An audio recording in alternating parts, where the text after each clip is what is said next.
एक रात जब मैं नशे में धुत होके छोड़ जाने वाले की बेवफाई पर रो रहा था, तब मुझे एक लड़की का मैसेज आया। लिखा था कि मैं आपसे बात करना चाहती हूँ। मैंने मैसेज इग्नोर कर दिया क्योंकि मुझे रूटीन में ऐसे मैसेजेस आते रहते थे। मेरा सोशल मीडिया अकाउंट हकीकत में मबनी दर्द पर लिखी दास्तानों से भरा हुआ था, जिसकी वजह से बहुत सारे लोगों के दिलों में मेरे लिए हमदर्दी थी और वो लोग मुझे मैसेजेस करते रहते थे। पर मुझे हमदर्दी से नफरत होने की वजह से मैंने कभी किसी को रिप्लाई नहीं किया था। उस लड़की के मैसेजेस बार बार आने लगे तो मैंने मोबाइल फ़ोन बंद कर दिया और सो गया। अगले दिन मैं शाम के 7 बजे जब नींद से उठा तो और अपना मोबाइल ऑन किया तो उस लड़की के कोई 200 मैसेजेस आए हुए थे। मुझे बहुत गुस्सा आया। मैंने उसे कॉल मिला दी। उसके कॉल अटेंड करते ही मैंने उसकी खूब इंसल्ट की और कॉल बंद करके उसे ब्लॉक कर दिया। थोड़ी देर में ही मुझे एक और रॉन्ग नंबर से कॉल आ गई। मैंने अटेंड की तो एक लड़की ने मुझे भाई बोलते हुए कहा कि मैं नूर की बहन बात कर रही हूँ। मैंने उससे पूछा कि कौन नूर? वो कहने लगी कि वही नूर जिसने सोशल मीडिया पे आपकी स्टोरी पढ़कर पिछले 7 दिनों से कुछ नहीं खाया। वही नूर जो पिछले 7 दिनों से लगातार रोई जा रही है। वही नूर जो पिछले 7 दिनों से सोई नहीं। वही नूर जिसकी कुछ देर पहले आपने इंसल्ट की है। मैंने इतना सुनते ही कॉल बंद कर दी और वो नंबर भी ब्लॉक कर दिया।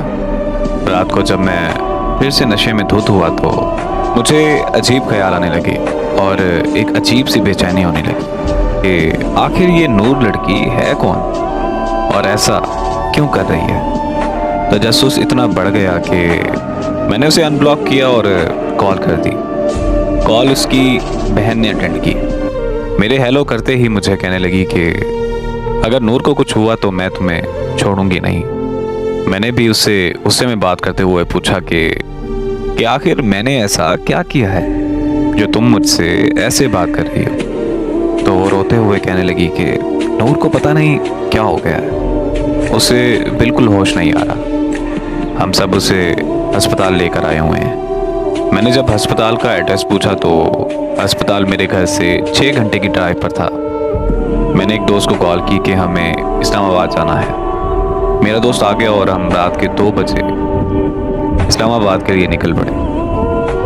हम सुबह के 8 बजे इस्लामाबाद के अस्पताल पहुंच गए। वहां पहुंचते ही मेरी मुलाकात नूर की बहन से हुई।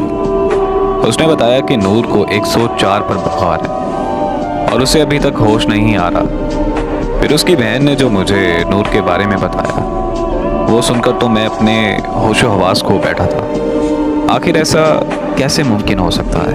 नूर की बहन ने मुझे बताया कि हमारे वालिदैन एक रोड एक्सीडेंट में मारे गए थे। नूर को उनकी मौत का सदमा बहुत गहरा लगा। एक दिन मैं नूर को खाना देने के लिए उसके कमरे में गई और अचानक से नूर मुझ पर चीखने लगी।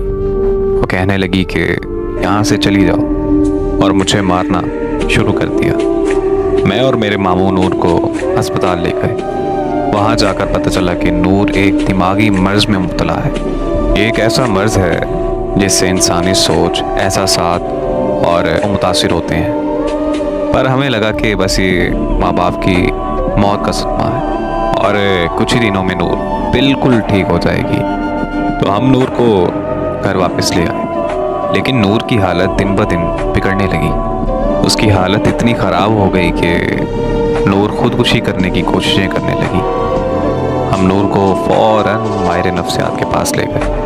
उन्होंने बताया कि दीगर अमराज की तरह इस मर्ज़ का इलाज भी अद्वियात और थेरेपी से किया जा सकता है, पर बिना इलाज के नूर की हालत दिन ब दिन ख़राब होती जाएगी।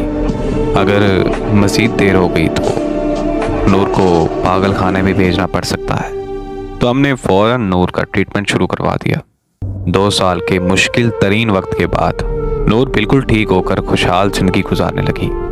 नूर ने बहुत सारे नावल भी लिखे हैं और शेर व शायरी का शौक़ भी रखती है। पर जब से नूर ने आपकी कहानी पढ़ी है, पर तब से उसको इस दिमागी मर्ज़ का दोबारा अटैक आने लगा है। नूर की बहन की बात मुकम्मल होते ही मुझे खबर मिली कि नूर को होश आ गया है और उसकी बहन नूर की तरफ भाग गई। मैं भी उसके पास जाना चाहता था, पर मेरे दोस्त ने मुझे रोक लिया। वो मुझे कहने लगा कि नूर तो पागल लड़की है, हमें उसे क्या लेना देना, चलो हम घर चलते हैं। मैंने अपने दोस्त से बोला कि अरे यार, मैं कौन सा नॉर्मल हूँ, मैं भी तो इतना पागल हो चुका हूँ कि किसी का कम बुलाने के लिए नशे का सहारा ले रहा हूँ। बस इतना कहकर मैं नूर से मिलने चला गया। नूर मुझे देखते ही उठकर बैठ गई। उसकी खुशी की कोई इंतहा ही नहीं थी। जिंदगी में पहली बार मैंने खुद की वजह से किसी के चेहरे पर खुशी देखी थी, और उसके चेहरे पर खुशी देखकर जो मुझे सुकून महसूस हो रहा था, वो सुकून मैंने पहले कभी महसूस नहीं किया था। मैं नूर के करीब जाकर बैठ गया और उससे उसका हाल चाल पूछने लगा, तो वो मुझे कहने लगी कि आप कहने से सब कुछ ठीक हो गया। फिर हमने बहुत सी बातें की और कुछ देर बाद मैंने नूर से कहा कि अब मेरे जाने का वक्त हो गया है। नूर ने जब ये सुना तो पता नहीं उसकी हंसी अचानक से कहाँ चली गई। उसके हाथ पांव कांपने लगे और आंखें नम हो गईं।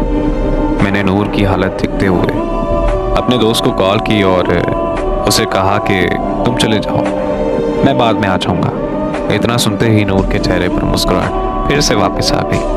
मैं और नूर 2 दिन तक अस्पताल में रहे। वो 2 दिन मेरी ज़िंदगी के सबसे खूबसूरत दिन थे। हमने एक साथ जीने मरने की कस्में भी खाई थी। 2 दिन बाद नूर को अस्पताल से छुट्टी मिल गई और हम दोनों अपने अपने घर चले गए। फिर हमारी फ़ोन पर दिन रात बातें होने लगी और ऐसे ही 1 साल गुजर गया।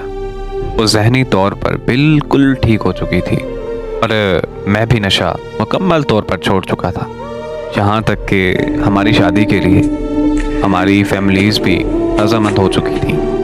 ज़िंदगी में सब अच्छा चल रहा था कि अचानक एक खबर ने मेरी दुनिया हिला कर रख दी। मुझे पता चला कि नूर की बहन की मौत हो गई। ये खबर मिलते ही मैं नूर के घर पहुंच गया। वहां पहुंचकर पता चला कि नूर की बहन ने प्यार में धोखा खाने के बाद खुदकुशी कर ली और नूर को फिर से वही दिमागी मर्ज का अटैक आया। नूर को अस्पताल में फिर से एडमिट कर दिया गया।